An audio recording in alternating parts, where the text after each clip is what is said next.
Hey everybody, Jeff Newton, former 60 Minutes producer and former senior producer at National Geographic Television and Vice on HBO. I think it's probably important to say that I spent 30 years covering conflicts around the world. That was my primary job. And I did that for 15 years, 14 years at 60 Minutes. That was what I did. I covered war.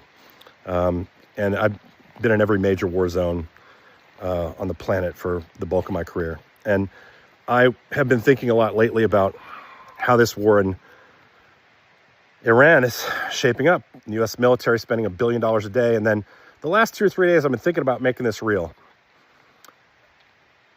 You guys understand, right, that the United States is spending $1 billion a day, millions and millions of dollars on offensive and defensive rocket systems, Patriot missiles, ballistic missiles,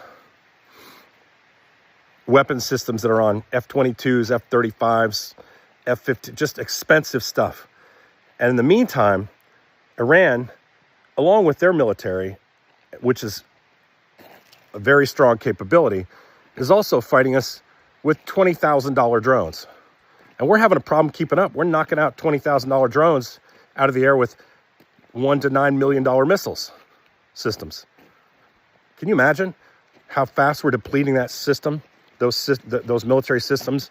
Can you imagine the U.S. military-industrial complex trying to keep up with this daily, every day, when we're just draining our reserves? Donald Trump keeps telling us he's got plenty of weapons. We're all ready for it. I'm telling you, it's an expensive war. Forget about the expense. But here's the important thing. When you think about this war and Iran spending $20,000 drones to attack U.S. bases and installations and aircraft on the ground and all that kind of stuff, I want you to remember about Vladimir Zelensky. I want you to remember the fact that he came begging to the White House over 2 Trump administrations for assistance from the United States to fight off what everybody knows is a evil, terroristic piece of shit in Vladimir Putin.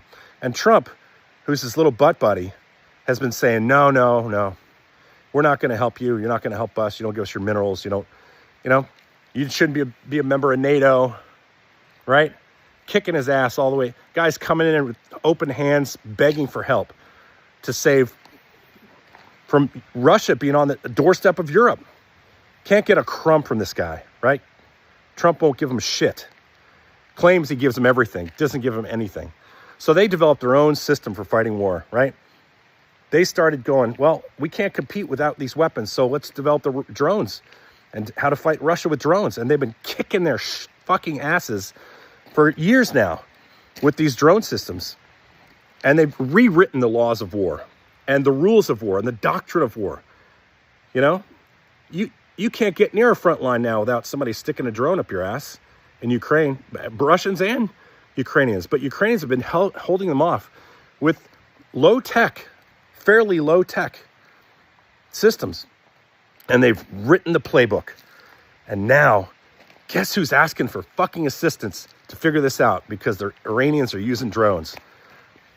The regional partners in Iran, or outside of Iran, Kuwait, Bahrain, Saudi Arabia, Jordan, Qatar, they want help.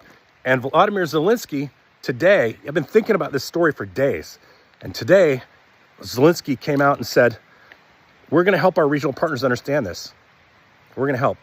We're going to help them try to figure this out. He's fighting a war right now for his own country's existence. And people are asking him for help. Where were they? Right? Where were they?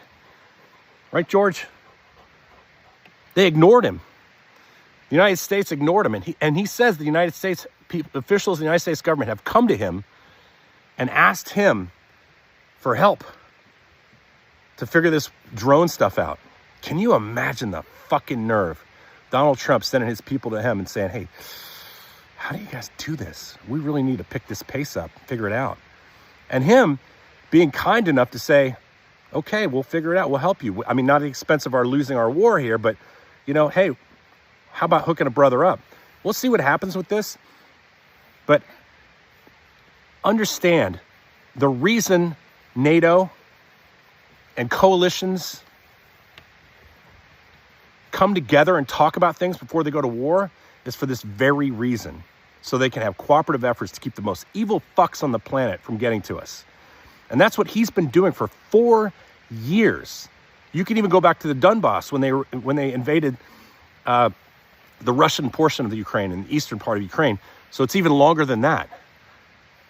And they've been fighting this and begging. That's why we have coalitions. That's why even when stupid fucking George Bush went to war with Iraq, he got together remember that? The coalition of the willing, right? And they all came together with hundreds of thousands of people and kicked the shit out of Saddam Hussein. Then they let him go back across his country, you know? And then the younger Bush came in, put in another coalition of the willing, right? Even the dumb George Jr. understood that you needed partners to cooperate and that sometimes they were going to help you when you needed their help.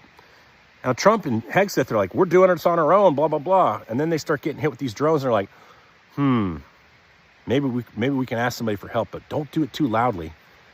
So they're whispering it to him, and he's got to come help them now while he's in an existential crisis for his country, Zelensky.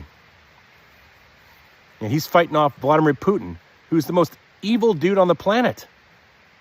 And Trump just kicked Zelensky to the curb. He'd come in, Putin would get the red carpet in Alaska, and Zelensky would have to pick himself up at the airport. One step away from an Uber ride to Mar-a-Lago. You coward who never fought a war, who 5 times dodged the draft. Your daddy got you a doctor who was living in one of his properties to fake your foot injury. You have no problem playing golf anymore, though, do you, at 80 years old or whatever your age is? You liar, you coward, acting tough behind men and women who are going to give their lives to this country, and you don't have the nerve to cooperate on things like Ukraine. You don't have the nerve to talk to your partners about it. You cut off the world oil supply. France has to send an aircraft here to the Strait of Hormuz because you didn't talk to anybody. There's people over there, thousands and thousands of them living in that region, Americans, that can't get out because you won't help them get out when all the other countries in the world are helping their people get out because you just didn't know it was going to be like this. You had to act fast because you said within 2 weeks they'd have a nuke. What horse shit? You're a liar. And now you're asking the man under the most political pressure, military pressure in the world, who's an ally, to come help you. And all the people that we're helping in the Middle East are asking him for help to defeat these drones because he wrote the playbook on it. A comedian who became president and his commanders wrote the playbook on drone warfare. And you need his help. Here's something I remembered. When I did a series called Chain of Command, and it was across, a dozen countries. It was supported by the chairman of the Joint Chiefs of Staff and the Pentagon. We had like a 29-page memo telling us we could go wherever we wanted in the world to talk about how they're fighting the war on terror. It didn't work out to be as simple as that because commanders in the field were like, you're going to send who? To do what? To film us doing what? Classified stuff? So it was a lot of negotiations after that. But we had the memo and they cooperated with us. And when our series came out, the Secretary of Defense saw it. Chairman of the Joint Chiefs came to our opening at the museum when it was still around in front of hundreds and hundreds of people. So I know a little bit about working with U.S. military and I also know quite a bit about warfare and the war on terror, i.e. countries like Iran. And what I can tell you is you're not easily going to defeat an ideology. You might knock out their leadership, but there's layers and layers of that ideology underneath it. And to do it, you have to have cooperation with other people. Trump doesn't get any of this. He doesn't understand. He thinks he can do everything alone. He's ruining. He thinks they're fixing the U.S. military? Are you kidding me? They're destroying the U.S. military. Our real rivals are people like China, who are sitting back right now, watching us waste all of our military resources while they're stockpiling and building theirs. Also, this guy can try to stay out of jail because the Epstein files, right? 1,000 women. He's all over these things. Pam Bondi's going to have to testify in a couple days as to why they're withholding 47,000 documents. And The law itself says you have to redact the victims' names and nothing else. And what are they doing? They're redacting the perpetrators' names. So why are we going to war with Iran right now when it's critical? Nothing to do with nuclear capabilities. You said you obliterated it last year. Obliterated is a pretty definitive word. It doesn't mean you kind of did it. But it turns out you probably kind of did it. But they certainly didn't have the capability of building a bomb in 2 weeks. You idiot. Zelensky should walk and tell you to go fuck yourself until you start sending resources and money so he can keep Russians out of Europe. Because Russians in Europe is a national security interest of the United States, you idiot.